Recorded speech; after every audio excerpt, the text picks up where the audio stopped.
projekt je bio i mislim da smo ga, koliko god da je na nekim razinama nije bio uspješan, prvenstveno financijski, što je i dovelo do toga da jednostavno se prestao održavati, ali mislim krećemo sa drugom epizodom. Današnji gost je Luka Pavić. Bok Vanja, Bok. hvala na pozivu. Nema na čemu. Prije nego što krenemo malo sa razgovorom, ponovit ću uvesti nas malo u cijelu priču, da ponovim zbog čega je ovaj podcast, koja je svrha, čisto vrlo kratko, jer sam to već pričao u prvoj epizodi, ali pričat ću par epizoda dok se ljudi malo ne naviku. Tako treba. Da se tu dešava, ne? Uđe u uho. Upravo to. Pa mislim, cijela svrha ovoga da ljudi koji će to slušati ili gledati imaju neki korist od toga. Ne samo da dođe na nekakvoj priči ko je šta radio, s kim se družio, s kim se, ne znam, napio ili ne znam, i to, što je isto zanimljivo. Yeah. Ali lijepo je nekad iz toga izvući nekakvu informaciju koja ti može pomoći u nečemu. Ne? I onda kad sam razmišljao ko bi mi mogu biti gost, ti si stvarno jedan od prvih ljudi, ne da ti laskam, kojeg sam se sjetio zato što znam da imaš ogromno iskustvo. Da. Imaš ogromno iskustvo, prošao si, mogu reći da si vrlo rano krenuo u neke ozbiljne priče. Jesam, da. Bio si DJ, bio si organizator festivala. Nije ti to glavna struka, pravnik si koliko znam, ne? Je. I ne baviš se s tim, da. baviš se s jednim drugim poslom, da. Ali glazba ti je isto još uvijek dio tebe, imaš svoj band, radite autorske stvari i mislim da si ti jedna savršena osoba za ovakvu nekakvu priču. Ne? Hvala, drago. Eto, baš mi je drago bilo kad si me nazvao, meni je isto tako drago i popričati o tom, iako su to trenutno u mojoj životnoj fazi nekakva, ko prošli život da. izgleda, ali lijepo se malo tog sjetiti, reminiscirati, pogotovo ako nekim mlađim naraštajima to može biti inspirativno i edukativno. To je hvale vrijedan potpuni projekt. Ja bih volio da vam ti može malo ispričaš tu neku svoju životnu priču u vezi ovoga čemu smo sad sve spominjali, čisto da slušatelji ili gledatelj dobije neki kontekst svega, ne? Da. Pa ja sam ti, eto, ko što si rekao, studirao sam pravo i tamo negdje početak 20. godina, kad sam već postao apsolvent, svirao sam cijelo vrijeme još od srednje škole i prije toga gitaru, imao sam nekakve bendove, uvijek me glazba zanimala. I onda smo ko svi klinci, studenti s 20 i ne znam, to je bila 2003, znači 22-23 godine, moje tad izlazili smo u Purgeraj koji se taman tad otvorio 2002. ja mislim. I meni se to jako svidlo, dečki koji su to odli su bili jako cool, dobra vibra, ja sam gore dolazio sve češće i onda kad sam bio redovan gost, dao sam nekakve sugestije, taman sam počeo DJ-irati nešto 2001. pa sam rekao bi mogu ja nekakav tu program, nešto DJing, pa su oni rekli ajde probaj, pa sam ja pa imate ovaj band je super, pa jel bi htjeli nekog, ajmo pozvat nekog. I tak malo po malo spontano su meni rekli, pa ajde, evo tebi vodi program. I meni je to bilo odlično, nisam u to vrijeme, a ni kasnije se nikad vidio u pravu kao struci, kao nečim čim bi se bavio non stop i profesionalno, ovo me nekako vuklo. Da nisam baš nešto sad ja previše razmišljao šta će biti za 5 ili 10 godina, nego ajde sad tu idemo. I tak sam ti ja krenuo u Purgeraju voditi program, organizirati koncerte, svirati sa svojim bandom, svaki vikend DJ-irat, puštati muziku i to me uzelo. Ne? Studenci, imaš i nekakvu lovu od toga, živiš, baviš se s onim što ti je cool, što voliš. Tako da, eto, to me na idućih 12 godina me taj put uzeo i odmaknuo me od fakulteta, što je uzrokovalo to. Da, još dugo, nakon toga neću završiti faks, ali to je neka druga priča.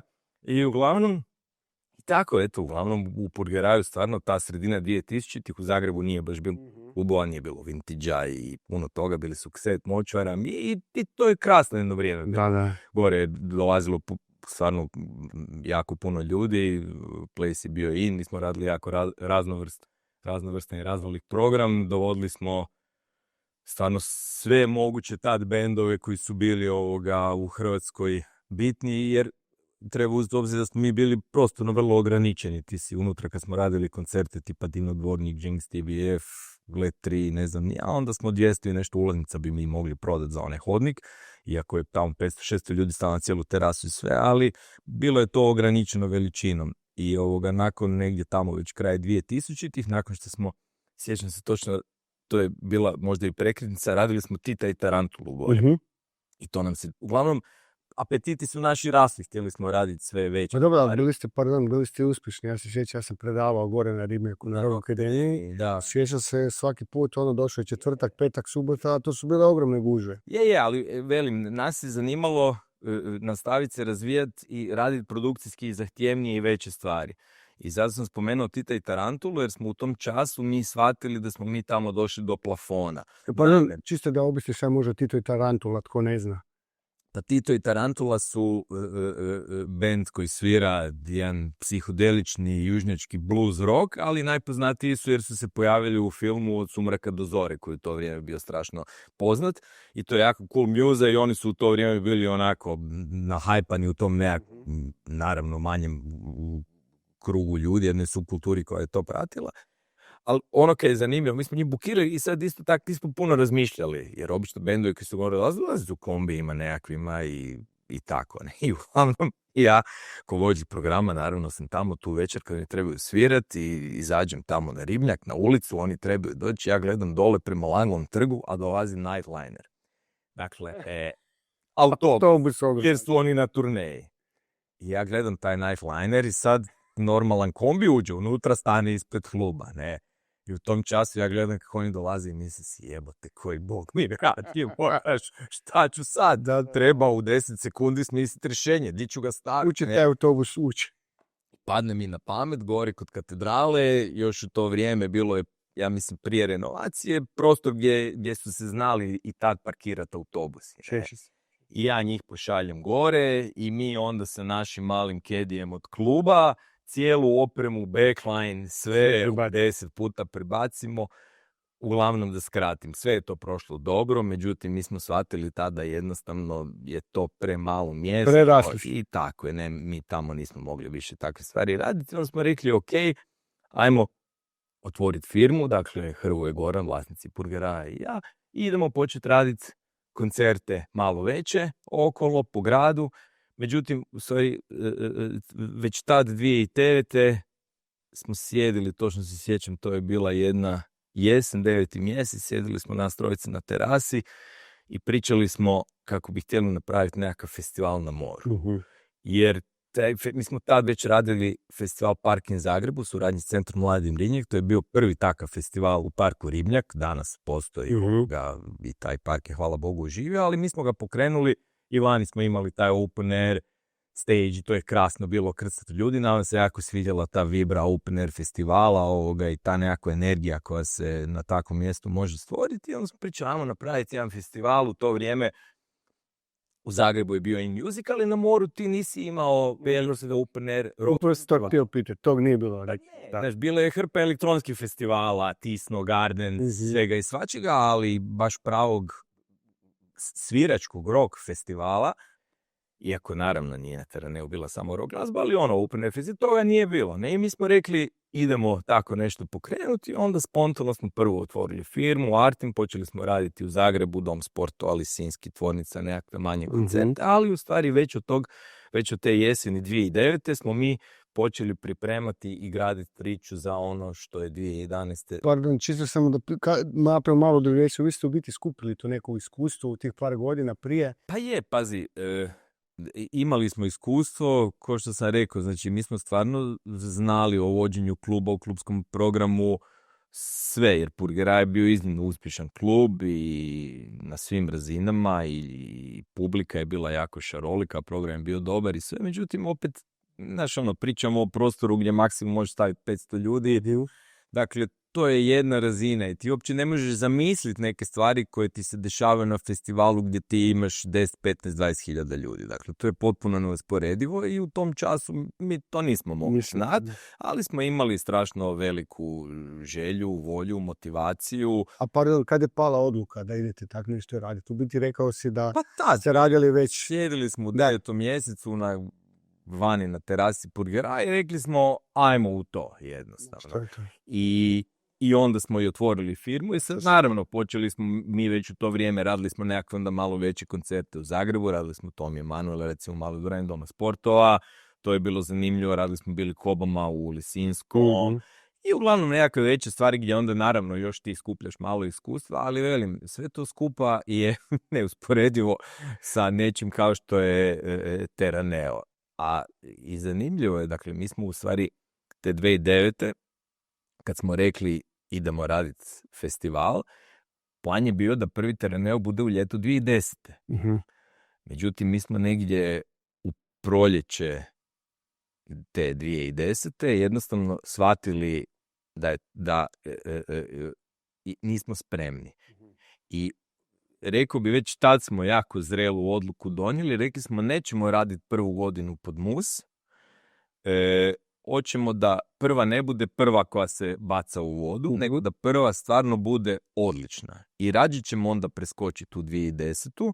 i napravit ćemo sve kako spada 2011. I tako je stvarno i bilo. I mislim da to je bilo jako pametno od nas. I ta prva godina već nije izgledala kao nekakvi manji festivali. Samo nešto prošlo. Znači u tom kreiranju projekta, znači samo je 3 ljudi sudjelovalo.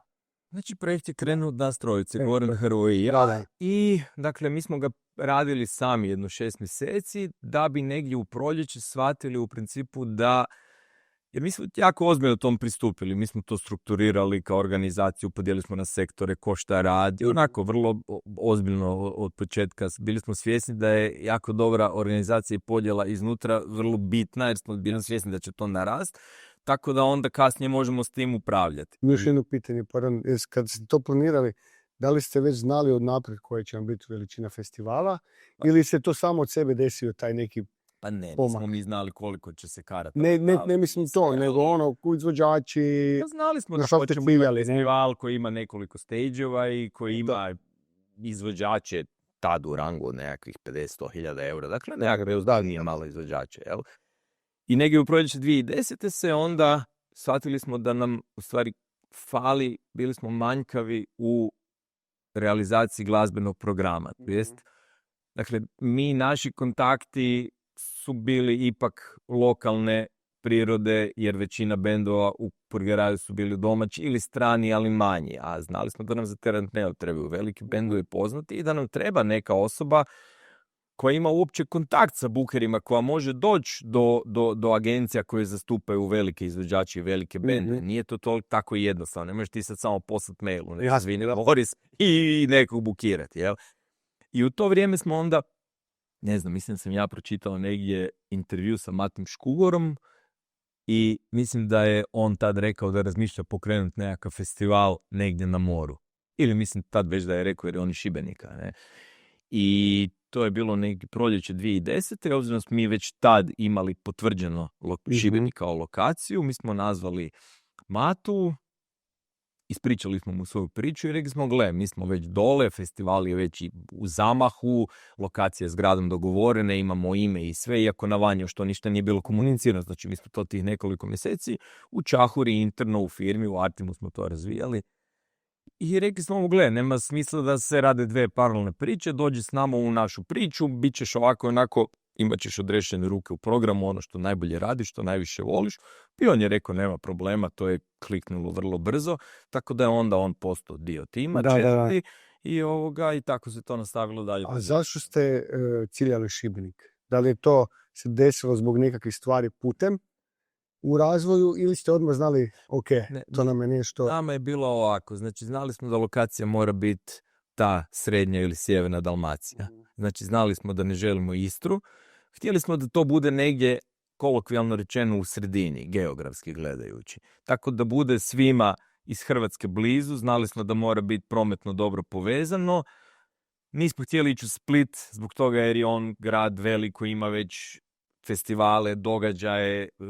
Ali Ultra tad nije bila još, recimo. Ne, Ultra nije, ali bilo je puno drugih događanja. Ne? Mislim, Split i prije Ultre je bio živ grad.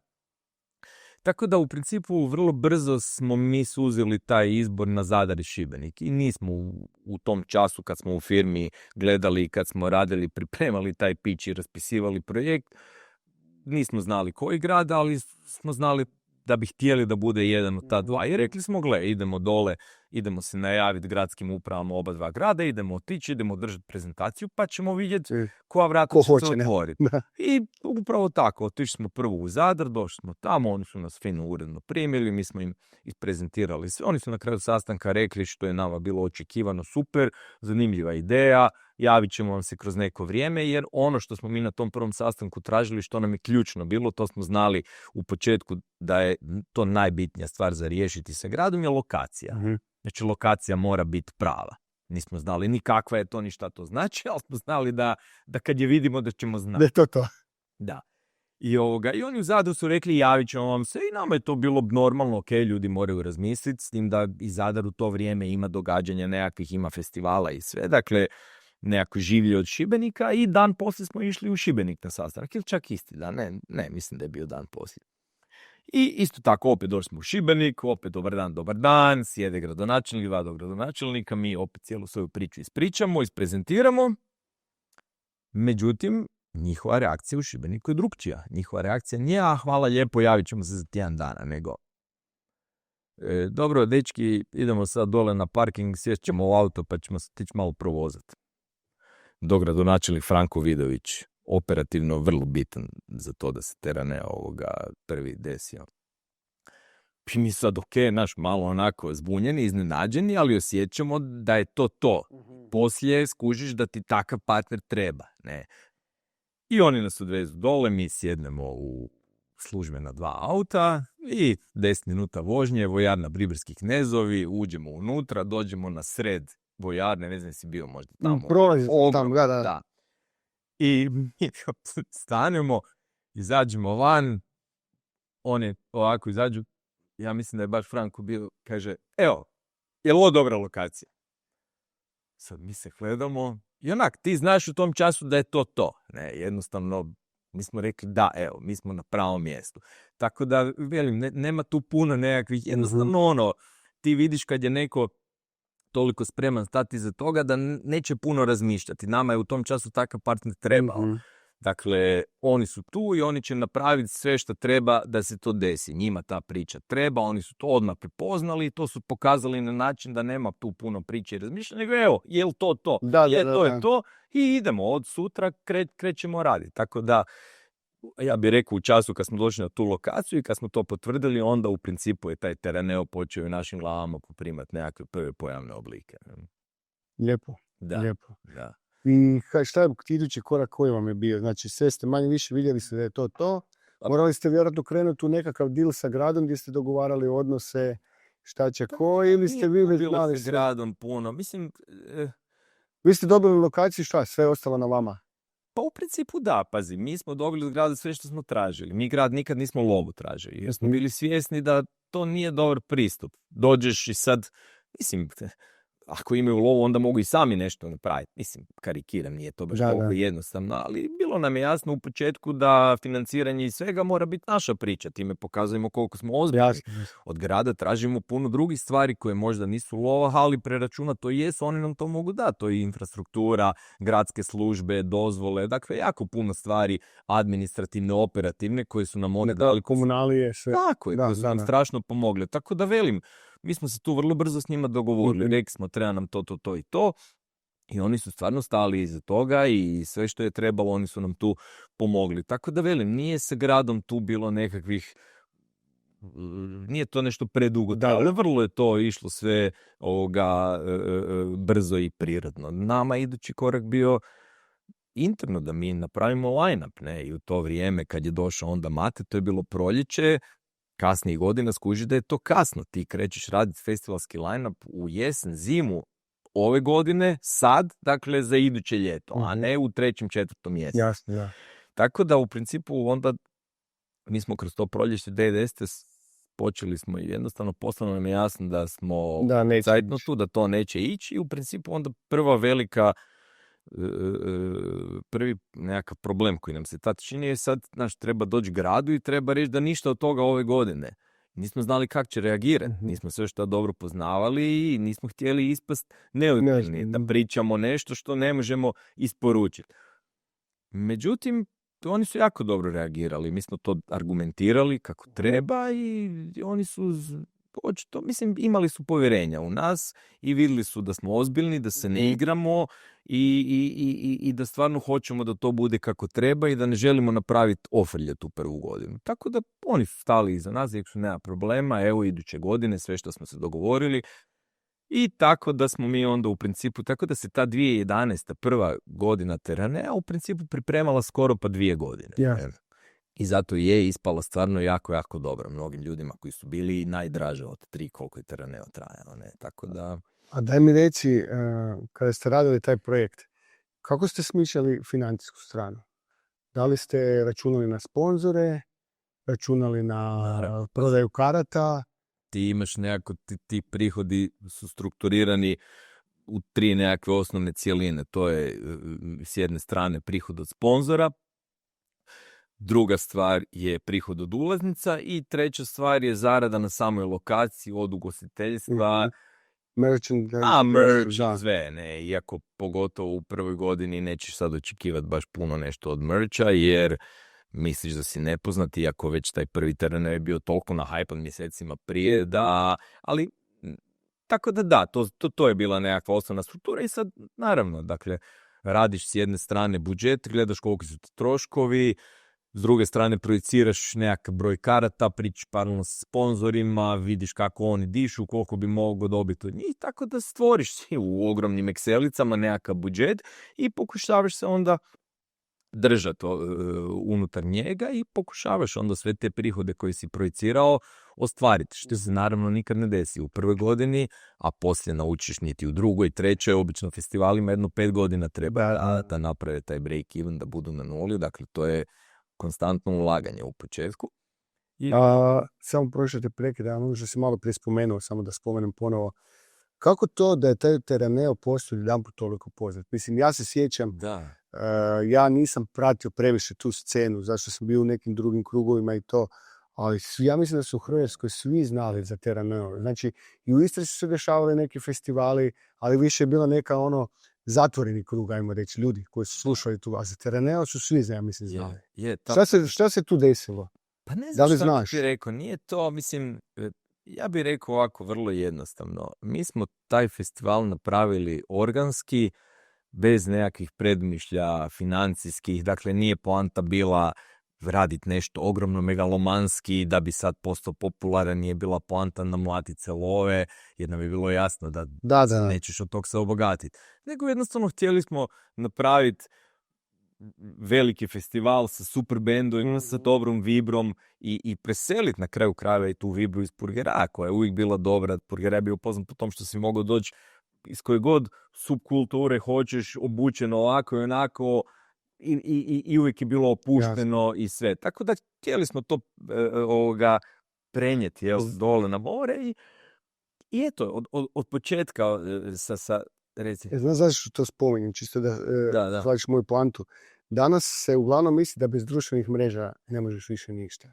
Da ti se pojavnost danas svodi na nekakve te društvene mreže, da kontakt više uživo je sveden na minimum, a u biti tada u tim godinama kad ste vi to stvarali, recimo da se na društvene mreže postoje Facebook i mislim da je može tek u začetku bio Instagram. Mi tad nismo na Instagramu. Ali hoću reći, niste se vi previše pouzdali u društvene mreže, to je bilo nešto... Ne, iako je to već tad bio jedan kanal dobar jer imaš direktan, neposredan kontakt s publikom, s ljudima i neću reći, mislim, festival te veličine ti moraš se na ETL kanale osloniti, dakle TV reklame, radijske reklame i cijeli taj marketing u pravom smislu. Znači radili ste ozbiljno i na marketingu? Ne, radili smo ozbiljno, naravno, ali činjenica, mislim, ja mislim da su ljudi prepoznali jednu tu iskrenost, otvorenost, neposrednost, inkluzivnost. To su sve bile neke vrijednosti u koje smo mi vjerovali i to je bilo iskreno, velim, cijela ta priča i mislim da su ljudi to prepoznali. Osim toga, mi smo definitivno u Purgeraju tad imali jednu jako veliku bazu ljudi koja je značila jedan dobar dio urbane populacije Zagreba, klupske ljudi koji su izlazili van, otkud se to počelo širiti, taj glas o tome da mi radimo taj festival. Tako da, sigurno da taj neposredan kontakt s ljudima gore i guranje priče iz Purgera pa nadalje, prvo u Zagreba i na ostatak Hrvatske, da je strašno puno pomogao. Ne? I puno drugčije je bilo, smo mi bili samo neki promotori koji nisu imali klubi, koji nisu bili kroz taj klub ukorijenjeni sa jednom bazom fanova i ljudi. Ne? Tako da to je pomoglo, ali smo radili definitivno ozbiljnije marketingu, ne, na svim razinama, televizija, radio, društvene mreže, plakati, sve. Ne. Sve se radilo. Da, ali neposredno, mi smo imali promotore u različitim gradovima, radili smo po kafićima od Vinkovaca, Slavonskog Broda, Pule, Rijeke, evente nekakve gdje smo dijelili karte, DJ večeri, svašta smo radili. Da. I u principu smo puštali ljude koji su nam se javljali iz tih gradova, različitih dijelova Hrvatske, koji su htjeli sudjelovati u promoviranju. Mi su rekli da, može, ne znam, evo ti 10 karata, napravi u svom kafiću nekakav tulum, iako smo znali da bu 5 karata vjerojatno uzeli sebi, karikiram, ali nema veze, smo otvoreni za to. Ja mislim i na taj način onda da se taj glas brzo proširi. Da. Super. I koliko, recimo, da sad razmišljam si, znaš što je stavio, da previše ne širimo priču, jer ovo bi moglo trajati 2 sata, 3, 4 možda, i mogu bi nam ispričati puno zanimljivih detalja o svemu tome. Da. Ali recimo... Kojih se sjećaš? Ali recimo sad da uđemo već, krenuo je Terraneo festival, koliko ste imali izvođača, koliko ste imali bendova, koliko je to zapravo bilo veliko? Ogromno. Koliko si recimo... Prve godine smo imali, ja mislim, 100 bendova, drugi 200. Znači koliko je to bilo ljudi? 300, 400, 500 ljudi. U smislu izvođača. Da, stotine. Ja sam baš sad... Kako se to handlali? Kad sam se pripremao za sam se sjetio mape logističke ekipe koja nam je radila transfere. Znači imali smo 2 aerodroma, Split i Zadar, nekoliko hotela gdje su bili smješteni i samo ta schema i križaljka dolazaka, odlazaka, prikupljanja s aerodroma, hotel, tonske probe na lokaciju. Mislim, pa to je... Kasnije kad ćemo se dotaknuti... Mislim, to je projekt management, jedan? I da li se neko prije toga neko ozbiljno bavio s tim ili ste to naučili usput? To smo radili sa partnerima. Dakle, mi smo za to outsourcali. To je, ja mislim, pozitivan ritam baš je bio. Dakle, ekipa iz pozitivnog ritma koja se već tad bavila sa logističkim transferima. Tako, oni su baš bili jedan dio te ekipe, je bio specijaliziran za prijevoz. I mi njih uzeli i oni su to odradili fenomenalno. Tako da taj, recimo, dio smo outsourcali. Ali većinu ovoga iznutra, to smo radili sami, event management, dakle sve na toj lokaciji, program, artist liaison, dakle briga oko izvođača, to smo sve mi handlali sa nekakvim timom naših, nas je tad bilo u firmi 10 zaposlenih i to je možda dobar primjer koliko je ta priča velika, dakle to je priča koju 10 ljudi priprema godinu dana. Dakle, ti u 9. mjesecu kreneš i do idućeg ljeta ti radiš i pripremaš samo to. To je toliko veliko, ne? Da bi onda u proljeće se tu još 10 ljudi priključilo nekakvog užeg tima, da bi ti na festivalu imao nekoliko stotina ljudi, što volontera, što suradnika, honoraraca koji ti rade, da bi to sve skupa se izrealiziralo. Tako da je to stvarno ogroman projekt i ta druga godina, on je najveći bio druge godine. Koliko je bilo posjetitelja? Kako se to uopće uspjeli mjeriti? Po prodaji karata? Da, prodaje karata, ali to isto znam da su to, mislim da niko nikad neće znati točno u broj koliko je bilo ljudi, ali mislim da je po danu to je bilo, ne znam, 10-15 tisuća ljudi, možda i više, ne sjećam se točno, davno je bilo, ne, ali da, mislim da smo u stvari imali 15.000 ljudi dnevno i ogromna količina ljudi, to imali smo, ne znam, druge godine, valjda 150 i više bendova, imali smo 6 stage-eva, ja mislim 3 velika i onda još manji stage-eva, tako da stvarno ogroman projekt je bio i mislim da smo ga, koliko god da je na nekim razinama nije bio uspješan, prvenstveno financijski, što je dovelo do toga da jednostavno se prestao održavati, ali mislim da je sa ove strane organizacijske, pogotovo ta druga godina, jer prvi je bio nešto manji i mi smo u prvoj godini naučili jako puno tih stvari koje nismo prije mogli znati, jer ti neke stvari nemaš ti to gdje naučiti. Ti moraš proći to iskustvo, moraš jednom to napraviti da bi skužio neke stvari. I kad smo se saživili s tom lokacijom, kad smo napravili sve greške u prvoj godini koje smo napravili, onda smo drugu godinu ispravili i stvarno ona je organizacijski bila jako, jako dobro upravljena. Dakle, to je baš cijela ekipa koja je radila, to je super bilo, ne. Međutim, financijski jednostavno ne možeš ti ne možeš napraviti nulu na I takvom sad, to sam te festivalu. upravo htio pitati, sad kad gledaš s tim odmakom od toliko Da. godina i gledaš što se dešava trenutno u svijetu, da li se festivali rade na ovaj ili onaj način, da li uopće postoji šansa da neko napravi festival da izađe sa plusom, pozitivnom nulom, ajmo reći, a da mu neko za to ne da novce? Mislim, uvijek ćeš ti dobiti nešto novaca od sponzora, ali da ti ne da kaže, evo ti to Investicija. investicije, recimo Gledaj. tu, evo ti toliko i toliko x novaca za ovo, to će ti pokriti sve troškove. Pazi, to se ovisi koliko dobiš Da. love od sponzora. To mi je Ako jasno. sponzor da 1.000.000 eura, pa onda možeš napraviti festival. Ali, Znači, toga nema. Toga nema. naravno. U toj količini, recimo. Sada ideš to po ovo je moje pitanje, ne? Pa ne, pazi, već tada, jer u drugoj godini kad smo mi dobili investitore unutra i kad su nam ušli u strukturu festivala, onda su oni donijeli neke ljude izvana koji su donijeli i znanje veliko Mhm. organizaciji festivala vani. I pazi, tada znalo se da treba do nekakvih 5 godina da bi festival došao na nulu. Dakle, to je tad bilo. Ne znam kako je danas, ali ne mislim da se nešto sad tu Da. promijenilo. Dakle, sigurno treba nekoliko godina ulaganja da bi ti došao do nekakve nule i nakon toga onda ako ti se stvari dobro poklope, ako znaš, ako si pametan, onda vjerojatno početi zarađivati i vraćati to sve skupa.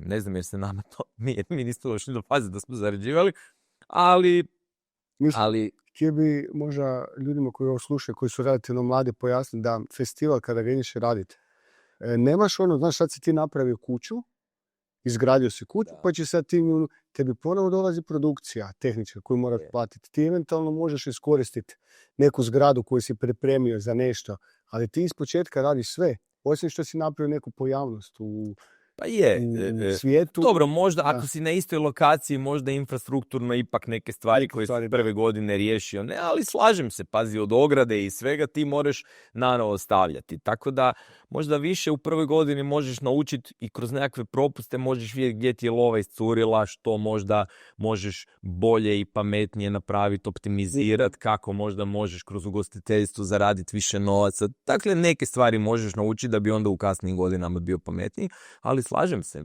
I recimo, ti sigurno u prvoj godini taj svoj budžet koji prije radiš, ti vidiš na kraju festivala kad podvučiš crtu točno šta se desilo. Imaš empirijsko iskustvo kako je to jedne godine bilo i na što si i koliko si stvarno potrošio od onog što si projicirao. Da. Tako da ja bih rekao da je to jako veliki eset za iduće godine, jer ti onda ipak možeš lakše kontrolirati potrošnju novaca i prihode, vidiš u prvoj godini koliko si prodao karata u odnosu na ono što si projicirao. Tako da, mislim da je to iskustvo jako bitno i ako ustraješ u tome, svaka iduća godina bi ti trebala biti utoliko lakša. Ne? Jasno, ali recimo ja imam nekako iskustvo isto u nekakvim organizacijama i ono što sam shvatio, moje nekako iskustvo mišljenje, da su kod nas općenito, kada nešto ideš raditi neki koncert, neki mladi festival, karte su prejeftine.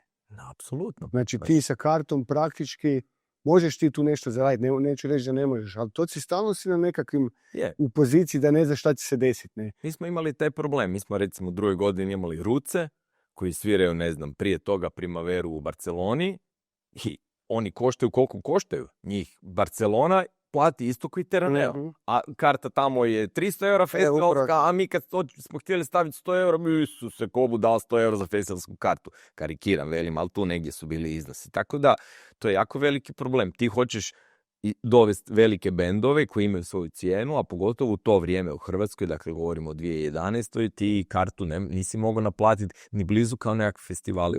Tako da, tu sa strane prihoda to je jako veliko. Ja zato vjerujem da u principu kod nas, evo pogledaj u arenu, rijetko ti možeš dovesti svjetsku zvijezdu. Pričamo o svjetskoj zvijezdi tipa Bruno Mars, Lady Gaga i tako, što jednostavno ne možeš prodati. Dobro, meni se čini da danas ipak kroz ovu inflaciju, mislim, dižu se cijene svega, tako da mi se čini da i danas te cijene karata, još pogotovo kad smo prešli na euro, danas se malo gore. A šta nije, danas gledaš neki koncert, ne znam, Kroangbin, karta ti je 3, 40, 50 eura, to ti se ne čini više toliko puno, a prije za jedan koncert 200-300 kuna, onak, nije ti baš bilo svejedno. Tako da mislim da i s te strane se to mijenja, ne? Što je dobro, jer sigurno da je onda organizatorima lakše. Mislim, evo ja bi iskreno, kad bi me neko pitao jedan od razloga zašto mislim da je organizatoru jako teško zaraditi na koncert, ja bi prvenstveno rekao cijena karte. Trenutno. Ne kažem, slažem se sa svime što si rekao, ali pazi, ti ideš na koncert u arenu, plaćaš kartu 20-30 eura. To je premalo. To je premalo. Slažem se. Tako da se, evo, divim se ljudima koji imaju hrabrosti organizirati nešto za te novce. Ne? Slažem se. Da. I velim, neznanje je blagost. Da, kad krećeš u tu cijelu priču, pun si entuzijazma i velim, ne razmišljaš toliko o svim ovim stvarima o kojima počneš razmišljati kad prva godina završi i kad se nađeš, onda si tu di jesi, treba krenuti raditi drugu, tako da, ali dobro, velim, ali da nije jednostavno, definitivno nije. I ono, recimo, što bi rekao, dakle, jako velika razlika između raditi program klubski ili raditi biti nekakav promotor i raditi koncerte svaki mjesec, svaka 2 mjeseca je što ti kod festivala kao što je Terraneo, koji je stvarno bio jako velika organizacija i koji se održava 3 dana ili 4 dana u godini, ti imaš prije toga cijelu godinu pripreme.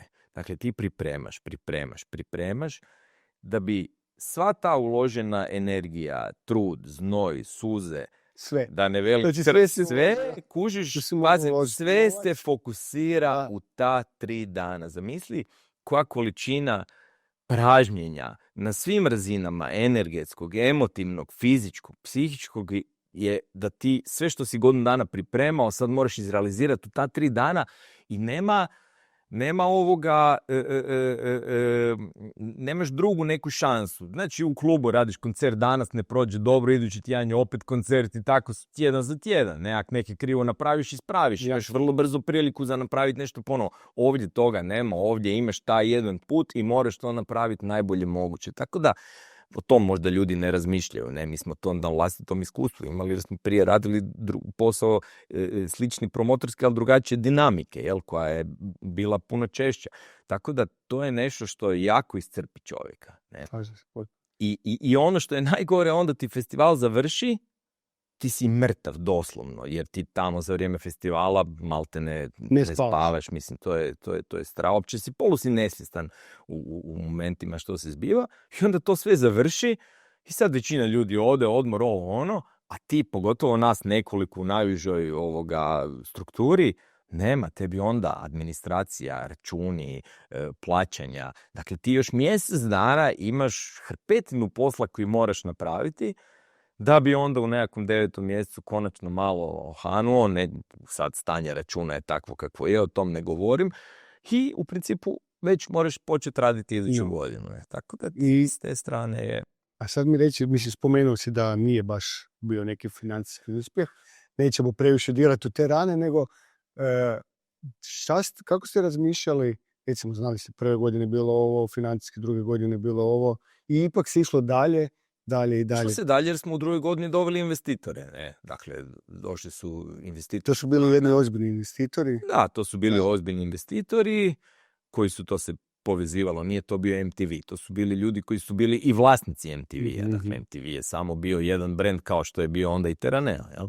Može da kažeš, ja se sjećam što ste meni pričali, da su oni čak i tražili nešto kada je postojala MTV Adria, kao kanal. Bio mi vjerojatno zanimljiv jedan takav projekt kada sve to povežu na cijelu tu priču. I to je bila ok priča, mislim, nema tu nikakvih, mislim, to je, nema se tu šta skrivati. Oni su došli, oni su vidjeli, tražili su nas od prve godine jednostavno bilancu, vidjeli su šta, to su bili iznosi koji su nama bili ogromni, njima nisu nama bili ništa jer su to potpuno različiti svijetovi. Oni su to pokrili da mi možemo nastaviti raditi, vjerovali su u to i onda smo u drugoj godini napravili smo zajedno onda budžet, dobili smo i neke ljude iz njihove organizacije koji su ušli unutra i koji su tu trebali biti i da štite njihovi interesi i da nam pomognu sa znanjem, da nas nauče stvari koje nismo znali i puno smo naučili, da nam pomognu u programu. Međutim, onda se tu što se tiče programa počela se priča malo širiti, jer osim Matea on nije bio više jedini taj koji je radio program. Pa onda i taj program nije više bio tako koherentan možda kao što bi bio kroz njegovu priču. Da. A onda se kroz te razne bendove počeli dosta trošiti, pa je druga godina probila taj budžet dosta, pa je samim time i bilanca nakon druge godine opet bila negativna i sve tako to jedno povlači drugo. Da mogu reći da vi te druge godine niste imali utjecaj na to financije u smislu što se je dešavalo, nego je to već neko kontrolirao. Imali smo, treće nismo imali, druge smo imali još i međutim, da, druge smo mi imali utjecaj i dalje je to druge godine bio naš festival. Međutim, ipak imali smo tu već sa strane nekog partnera koji je bio prisutan i koji je sugerirao nekakve stvari i onda u toj poziciji gdje dobivaš nekakve sugestije od nekog ko ti sufinancira cijelu priču i ko nastupa s jedne pozicije znanja i moći, onda iskustva upravo to, onda to je možda nešto što bi se ja zamjerio, onda možda prihvaćaš i radiš neke stvari koje možda ne bi trebao. Prihvaćaš neke troškove, neke bendove, općenito nešto što u principu na kraju kad podvučeš crtu skužiš da ti nije ništa pozitivno donijelo, samo si potrošio još dosta novaca. Ali velim, lako je poslije biti pametan i reći joj nisam trebao slušati, trebali smo mi po svom. Ali u toj situaciji kad si ti unutra i kad to sve tako ide, nije jednostavno reći ne, fuck off. Zato jer jednostavno ljudi dolaze, kao što si rekao, imaju znanje, imaju iskustvo, i na kraju kraja nadaš se da, jer ne možeš ti unaprijed kad bukiraš neki band, ne možeš znat output koji ćeš dobiti od njega, koliko ćeš prodat karata, ne. Tako da velim, druga godina imala odlični izvođače, strašno veliki line-up, strašno skupa je bila, mislim da je budžet druge godine festivala bio oko 1,5 milijuna eura, tako nešto. Da, stvarno. to je ogromno. Da, ogromno. Pogotovo prije, 15 godina. Da. I naravno opet nije to završilo na nuli, međutim, velim, iz današnje perspektive svi ti minuse nije sad to ne znam što strašno. I onda se desila treća godina gdje se taj naš unutarnji tim dosta to raspao, neki drugi ljudi su unutra došli u ovo, Hrvoje i ja smo i dalje tu ostali kao nekakvi savjetnici, ljudi koji smo i dalje neke dijelove vodili, ali onda više nismo imali utjecaja. Pa mislim, djelomično jesmo, ali u jednom vrlo smanjenom obimu u odnosu na prve 2 godine. I ta treća godina u principu isto tako. Nakon treće godine su oni odlučili da to više neće raditi. Bilo onda priča nekada će možda na Obonjanu to nastaviti, ali ništa se od toga nije desilo. Jednostavno su izgubili interes i mislim, to je isto opravdano, jer vjerojatno 3 godine financirati, ulagati u nešto, ne znam, možda i tu treću godinu da su ostavili nas koji smo tad već stvarno jako puno već naučili, možda bi bilo drugačije, ali mislim, desilo se što se trebalo desiti, tako da sve ok. Dobro, znači, ajmo reći, završila je ta priča sa festivalom. Da. I znam kad čovjek tako nešto prolazi, misli si na kraju šta je to meni sve trebalo. Ali s jedne strane, onda kad gledaš ja pričam sad ovo iz svog iskustva, ne gledam kroz svoju prizmu, ja neke stvari se slično prolaze, ne u tom velikom omjeru. Opet mi kroz par godina mi je drago što sam te prošao. Apsolutno. Znači. To ti u tom času, naravno da ti je dosta svega, puna kapa, najrađe bi otišao na drugi kraj svijeta i na neku plažu. Da. I da te ne nađu, ali s vremenskim odmakom definitivno, pazi, takvo iskustvo te promijenite, izgradite. To su nekakve stvari kroz koje prođeš, koje nepovratno ti promijene i pogled na posao i na projekte, pa i na odnose s nekim ljudima. Naučiš strašno puno iz toga, to jest, možda neko ne nauči, ali na kraju krajeva biraš, imaš priliku naučiti puno toga, ne. Tako da ja nekako danas gledam jako pozitivno. To drago mi je za to sve skupao. Ko što si rekao, te nekakve negativnije stvari čovjek potisne s vremenom, ostanu samo ove lijepe uspomene i apsolutno jedno neprocjenjivo iskustvo. Ko što si rekao, takvih projekata u Hrvatskoj nije bilo puno i stvarno iz prve ruke kroz tako nešto prođi i na kraju krajeva postaviti. Mislim, ja sam na to ponosan i velim, puno me naučio. Da te netko danas pozove i kaže, gle, da li bi s njim napravio festival? Da kaže, ovdje sa mnom radi festival, ali radimo pametnije, znamo sve, nešto, ono što znamo, imamo novac. Da mi je fan s tom pričom. Imamo novac. Eto, da. Pa gledaj. Ne znam da li je uopće više vrijeme za raditi festivale, ali u takvom kontekstu. Pa ja takav festival, takvog obima nikad ne bi više radio. To me stvarno ne zanima, jer to znači potpuno posvećenost životnu tome.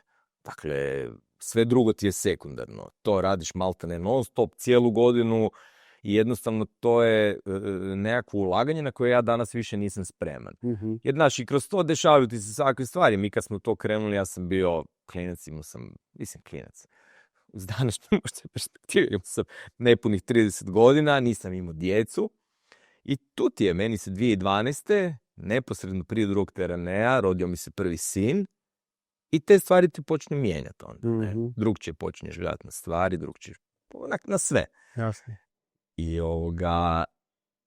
tako da velim, i zato kad je taj cijeli teraneo završio, još smo mi radili sa gradom i tako, ali jednostavno ja sam shvatio tad da ja sam tad 12 godina bio u tom poslu već, dakle Burgeraj sve prije, ja sam se jednostavno zasitio toga. Iscrpio sam se, tereneom je tad potpuno ispraznio bio i jednostavno nakon toga poželio sam totalno promjenu nekakvu. I velim, i to što mi se rodilo dijete, shvatio sam da jednostavno više, dosta mi je bilo tog života noćnog i dosta mi je bilo u principu stresa koji proizlazi iz toga da ti kod organizacije takvog festivala, kao što sam rekao, sve ti se sublimira u 3 dana, što pripremaš 300 dana, što samo po sebi uzrokuje ogroman stres. I druga stvar, imaš milion faktora na koje ne možeš utjecati. I to je možda najgore u cijeloj toj priči. Dakle, od toga da li će ljudi kupiti karte, da li će ti sponzori dati lovu, stalno za neki moraš trčati za tim bendovima, pa se natežeš s njima tjednima i mjesecima, hoćeš li ih dobiti, pa se cijenkaš, pa moraš, dakle, pa onda vrijeme. Znaš ono, hoće biti prvi dan kiša, pljusak i što ti uzrokuje milion problema. Dakle, jako puno stvari nemaš pod svojom kontrolom i to ti onda naravno uzrokuje stres. I u to vrijeme, ajde, ok, ali nakon toga ja sam za sebe poželio nekakav potpuno drugačiji posao u kojem je to svedeno na minimum i posao u kojem mogu puno više stvari imati pod svojom kontrolom. U biti otvoriš si firmu ili već bila otvorena sa suprugom? Firma je bila otvorena, moja supruga je dizajner, ona je sa 2 partnera otvorila firmu, dizajn studio, ali taman u to vrijeme su oni počeli pokretati svoju proizvodnju i svoj brand i trebao im je neko ko će im doći, ko će im pomoći izgraditi priču brenda i proizvodnje i prodaje i sve. Je to bilo lakše nego festival? Apsolutno. To je, znači drugi svijet, ali u iskustvo sigurno mogao iskoristiti. Apsolutno, pazi, iskustvo organizacije i nekakvog takvog velikog sustava i projekta, jer mislim u organizaciju, strukturiranju principi su vrlo slični ili isti ili slični, ne? Samo ih primjeniš i naravno, mislim, razmišljaš, uđeš u nekakvu materijskom se baviš, malo naravno promijeniš nekakve stvari i primjeniš ih na ono što u tom času kakav ti je projekt, ali principi i načela su u principu vrlo slična. Samo velim, velika je razlika od ovog što radim danas, što mi danas imamo svoj proizvod, fizički proizvod. Može se za nešto uhvatiti. Tako je. Imaš proizvod koji kad predstaviš na tržištu, ako je dobar, onda u principu, za razliku od ovog što sam malo prije ispričao kod teranea, ljudi dolaze tebi, trče tebi, zovu tebe. Joj, mi to možemo kupiti. Sad ne govorim... Mada, prošli, ja mislim da u javnosti bilo to da je teraneo dobar festival. Ma je, da, ali pazi, nećeš ti dobiti poziv od Foo Fightersa, joj, imate cool festival, možemo mi doći svirat, kužiš? Tako da... Ok, čak i neki sponzori možda ti dolaze, iako sa ovim najvećim sponzorima, znaš, uvijek ti moraš ići njima. Tako da, s te strane je to proizvod, ali to je proizvod jedan, ne možeš ti njega reciklirati, ne možeš ga ponavljati, kopirati, prodavati, potpuno drugačije. To je ipak puno bliže nekakvom prodavanju usluga od ovog gdje sam danas, to je prodavanje robe. Jer velim, ti ovdje kad imaš svoj proizvod, kad imaš svoju robu, onda si, ako je ona dobra, a ovo što grupa radi i što naši dizajneri dizajniraju je fantastično i to se stvarno vani kad ideš na sajmove potvrđuje, dakle taj dizajn i naši proizvodi su svugdje odlično prihvaćeni i ti ako imaš takav proizvod koji je naravno i kvalitetno napravljen, a tebi i ljudi, dućani ti sami dolaze, zovu te, ali možemo mi to prodavati i s te strane ti postavljaš uvjete, veliš, može, cijena je ta, uvjeti plaćanja su ti, plati, dobit ćeš stvari, dakle potpuno nešto drugčije od ovoga, ne? Ali ipak si ostao u glazbi. nisi se glazbe riješio. Naravno, mislim, ja sam I bio... kreativac si, Da. imaš svoje... Pa ja sam bio u autorski glazbi ured. prije i Purgeraja i Znam, Peraneja. da. Jel, ja kad sam bio Ali klinac- to ću reći, niti se zamjerila u tom kontekstu da se baš rekao, sad mi dosta svega, ne želim više čuti gitare. Pazi, to je, mislim, ja sam nekako uvijek je to meni u glavi bilo razlikovanje. Dakle, jedno je stvarat glazbu i biti u glazbi kao nekakav aktivni sudionik i neko ko to isporučuje, a drugo je ovo od čeg ja nikad nisam živio od glazbe u smislu sviranja, jer nikad nisam to htio. Jer sam bio svjestan da ako idem u tom smjeru da ću morati raditi kompromise koje ne želim raditi. Ne? I što se tiče didžiranja i što se tiče sviranja.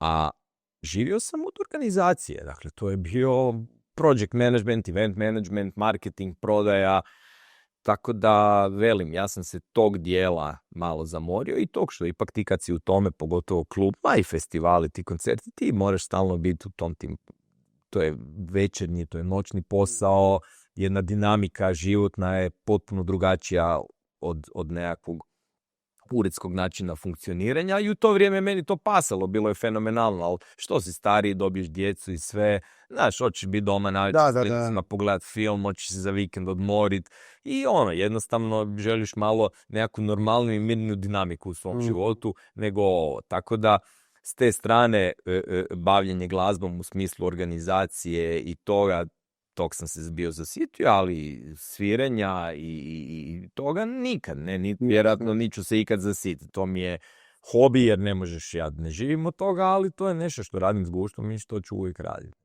Kako gledaš na pojavu današnje tehnologije, umjetne inteligencije i sve ovo što se širi u tom smjeru? Pa evo, ali gledaš pozitivno, negativno, nemaš stav, čekaš da se nešto desi pa da zaključiš nešto? Pa znaš šta, ti i ja smo generacijski vrlo bliski, tako da, mi smo još uvijek radili stvari bez pomoći umjetne inteligencije, u početku uvelike i bez pomoći nekakvih digitalije. Tako da, moram priznat da, mislim, zanimljiva umjetna inteligencija i mi danas u poslu malo po malo počinjemo to koristiti. Definitivno ima područja gdje se to može dobro aplicirati, gdje se može iskoristiti. Sad što se tiče glazbe, sad je jako aktualno ovo, evo danas na muzici, dakle,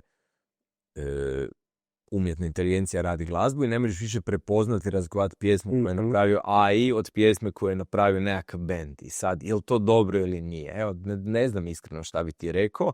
Mislim, ko neko ko stvara glazbu i recimo danas postoje nekakvi softveri, jel tako, i toolovi s koji ti pomažu. Jako puno pomažu u stvarenju, tako. Pogotovo ljudima koji su u studiju.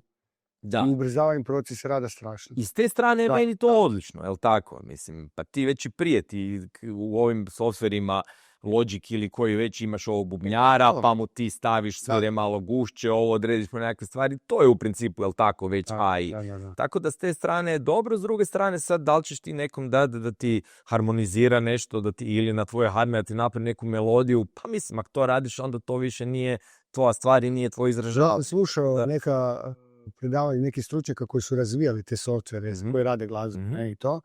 I oni su usporedno počeli razvijati softvere koji mogu prepoznat da li je to radila umjetna inteligencija ili da li je to radio čovjek. Ozbiljno. Da, znači da se ne desi da ti jednostavno da imaju kontrolu nad tim što se dešava. Ne? Jer oni su bili svjesni da će doći do toga da ti jednostavno neće moći ovo što si sam rekao prepoznat. Da. Ali tehnologijom ti možeš točno prepoznat da li je to radio čovjek i ne znam da li si slušao, dosta se radi na tome da uskoro će krenut ovo što ja sad pričam, ne govorim relevantno, nego čisto pričaš ti pričaš meni, nemojte me sad držati za riječ, ovaj je rekao. Ne? Ali mislim da se radi na tome da glazba koja će napraviti umjetna inteligencija će imati neki svoj žig, ajmo tako reći, da se točno zna i totalno će se drugačije vrednovati nego čovjekov uradak. Ide se sve prema tome, ne? Pa čuj. Ja vjerujem da... To će vrlo vjerojatno u ove nekakve svrhe marketinga, promocije, reklamne svrhe biti korisno jer je takva glazba puno jeftinija nego kad moraš platiti autorska, izvođačka, izdavačka prava. Mislim, jasno da će onom ko pušta glazbu u liftu to biti jedan savršeni alat Upravo to. i neće morati plaćati Background, ne. mada i već Tako. postoji takva glazba na kojoj se ne plaća Zambler i te stvari. Neki ljudi uopće ne žele biti u Zampu zbog nekih stvari i to je sasvim podržavajuće i razumljivo, svako ima neke svoje razloge. Ne? A zašto te pitao za umjetnu inteligenciju? Kroz ovo sve želim malo izreklamirati ono što ja radim. Ja radim platformu za booking glazbenika. Nije to ništa novo. Postoje hrpu platforma, ali sam prepoznao da su sve te platforme još uvijek relativno nedostupne. Ne nedostupne u smislu svako može doći na nju, ali hrpu prepreka. Pa se čovjeku ne da ulogirati. Pa mora ovo, pa mora ono, pa hrpu razgovora, pa hrpu... Još uvijek, ja sam napravio jednu koja će jako brzo izaći, alat AI, gdje ti u biti ćeš imati portfolio od hrpu glazbenika, da ti ćeš doći na, ja zovem AIVA, ti ćeš doći na nju i reći ja danas organiziram event za toliko i toliko ljudi, ako joj ne daš sve potrebne informacije, ona će te točno pitat i vodit će te u smjeru u kojem ti ćeš doći do koraka da ti trebaš izabrati glazbenika. Naravno, ti ćeš reći ali solo glazbenika, ali bih htio saksofonista, ali bih htio DJ, ali bih htio band i onda ti ona predlaže ti neke izvođače. Ako ti nisi zadovoljan sa izvođačima, ona dalje te vrti i vodite kroz taj cijeli proces. A ko uploada i stavlja izvođače gore na Fizička osoba si sad. Znači, izvođači sami se gore prijavljuju. Znači, trenutno kako funkcionira, to sve ja radim. Aha. Oni se meni, mislim, moj tim, oni se meni prijavljuju i mi stavljamo njih unutra. S tim da je to sad prvi korak. Cilj je toga da to bude sve doslovce ono, ti ćeš doći na stranicu, imat ćeš formular gdje ćeš ispuniti sve potrebne stvari i jednostavno ćeš ući u cijeli sustav. I onda tebe sustav dalje nudi. S tim da će se naravno, što bude više i više izvođača, morat će postojati nekakvo rangiranje glazbenika, ne u negativnom smislu, nego jednostavno, gle, ako će neko htjeti glazbenika tipa, ne znam, Severine, ja sad bez veze pričam, pala mi je prvo na pamet, i koja zbog i tog... Imaš deal sa Severinom prije? Ne, pardon, ja sam čisto ono, bez veze se sjetim. Šalim se. Znaš, morat će postojati neka gradacija, ne? Ali jednostavno sam kroz ovo svoje nekako iskustvo shvatio da je booking po meni najzahtjevniji i glazbenicima je najzahtjevniji, i s druge strane i ljudi koji imaju mogućnost bukiranja glazbenika, pričamo o turističkim zajednicama, event agencija, imaju toliko navala, na kraju krajeva se ne mogu ni sjetiti s kim su razgovarali jučer i tu se po meni dešava nekako pomutnija, pa se ja tu našao nešto što bi se čini možda svršeno. Da li onda misliš s time zamijeniti agente, jer ja koliko znam i svi glazbenici kod nas malo jači, ali tako imaju agente, ne zoveš ti imenom i prezimenom? Ja, nažalost, možda da, s jedne strane, možda će mi neko gle, budeš u izbio posao iz druge, a iz druge strane ne, zato što danas u Hrvatskoj imaš jako malo ljudi koji mogu ozbiljno živjeti. Da, je. Kao booking agent. To je menadžer koji je ujedno i booking agent. A ovo mu je samo alat da može puno lakše funkcionirati. Može u jednim velikim sustavima gdje ti znaš sam kako to funkcionira kroz svoje iskustvo, gdje ti imaš menadžera, pa imaš menadžera za ovo, pa imaš tour menadžera, 100 menadžera, pa imaš booking agenta za Ameriku, pa booking agenta za Europu i to je jedan cijeli jako komplicirani sustav. Ja danas kad sam, neću ni ja sad više duži, ja danas kad sam objašnjavao jednom kolegi koji mi to razvija, ako nije ti glazba nogomet, sport, ti tamo imaš menadžera i može još jednog osobu koja njemu pomaže. Jer ti će se u svojoj karijeri 5 puta će on tebe prodati. A ti glazbenika prodaj svaki dan. Ti njemu moraš svaki drugi dan naći gažu. Istina je. Pa čuj, ako sa time možeš skratiti put nekim organizatorima da lakše dođu do nekih glazbenika koji znaju da bi htjeli i sve skupa, to definitivno je zanimljivo i vjerujem da bi pomoglo. Ili ovako, ako se radi o glazbenicima koji nisu toliko poznati i s druge strane imaš korisnike koji rade nekakve korporativne gigove evente, to je sigurno dobro, jer koliko puta da mene neko nazove, čuj, imaš nekog saksofonistu, Pa meni se desilo hrpu puta, baš sam razgovarao sa Sanjom isto zadnji put. Neko me nazove i kaže da mi predloži saksofonistu, recimo, ja ne mogu. Ja se sjetim jednog, dva, ali ne mogu ni oni. Onda se ne mogu sjetiti treća. Onda izađem iz pračija banak, odam gradam i sretnim tu osobu koju sam mogao preporučiti. A recimo poznanik mi je dobar i ne sad u negativnom kontekstu da sad njega nisam htio sjetiti. Jednostavno, to je čovjek prima informacije, radi svoj posao. To su stvari koje mislim da slažem se za to. Mislim da je to dobra ideja i da sigurno ćeš naći korisnike kojima će to biti interesantno. Znaš šta, malo ovo bi priveo sad već kraju. Hvala ti što si mi bio gost, jako mi je drago što je mi bila želja kad smo se prvi put našli, pričao si mi nešto o tome da to čuje malo šira masa ljudi, jer svakako mogu iz toga izvući veliko iskustvo. Ne? A i hvala što ste to podijelili. Prije samog kraja pitao bi te nešto, da hoću ovo opet slušati, da mu kažeš 3 stvari. Imaš iskustvo kroz organizaciju, u više grana biznisa, imaš iskustvo kao glazbenik, imaš iskustvo kao DJ. Mladi glazbenik, kad bi mu sad morao oblikovati karijeru, nemoj zamišljati idealne uvjete. Aha, glazbenik. Sad pričamo o glazbenik. Ovo prvenstveno se glazbeno okruženje, gdje ti kažeš, molim ti, daj mi 3 savjeta koja će mi pomoći. Znam da puno tražim, ali opet nije puno. 3 savjeta koja će mi pomoći u mojoj glazbenoj karijeri. Na što da se fokusiram? Pa, gle, ja bih rekao... Ne pričamo tu o razvoju talenta. To je sad, ne pričamo u biznis strani. Pa mislim... Ili brendiranje. Prije biznis strane, ja mu rekao, budi raznolik i raznovrstan. Jer danas, ako se misliš baviš glazbom, živjeti od toga, onda ti je nekakva širina užasno bitna, jel tako? Da nisi ukalučen samo u nešto. Pogotovo u okruženju u kojem mi živimo, koje su relativno mala, mislim na državu. Tako je. Ha, i rekao bi mu, informiraj se jako dobro o svojim pravima. Znači, budi svjestan da postoje autorska prava, da postoje izvođačka prava, da postoje izdavačka prava. Znači, kad negdje nešto radiš, sviraš, znaj šta si napravio, kako si doprinio, prijavi se i u ZAMP, po meni, i u HUZIP, dakle, u sve udruge od kojih možeš dobivati novce za to što radiš. I 3, ne znam, drži financije pod kontrolom. To je možda čak i najvažnije. Pa da, mislim, velim, ljudima koji idu organizirati nešto i koji o tom razmišljaju bi rekao, trošite, rastite organski, nemojte ići na nekakve katalizatore koji vam ubrzavaju rast, da vam se organizacija razvije preko noći prebrzo jer ćete je teško kontrolirati. I rastite organski i to, napravite si budžet, držite stvari pod kontrolom, nemojte trošiti bez mozga, srcem u nadi da će ta investicija se isplatiti sve, jer to nije dobar put. Treba imati srce i ruku na novčaniku. Je, istina je. Da. Ništa, hvala ti puno. Može. Hvala tebi na pozivu. Da.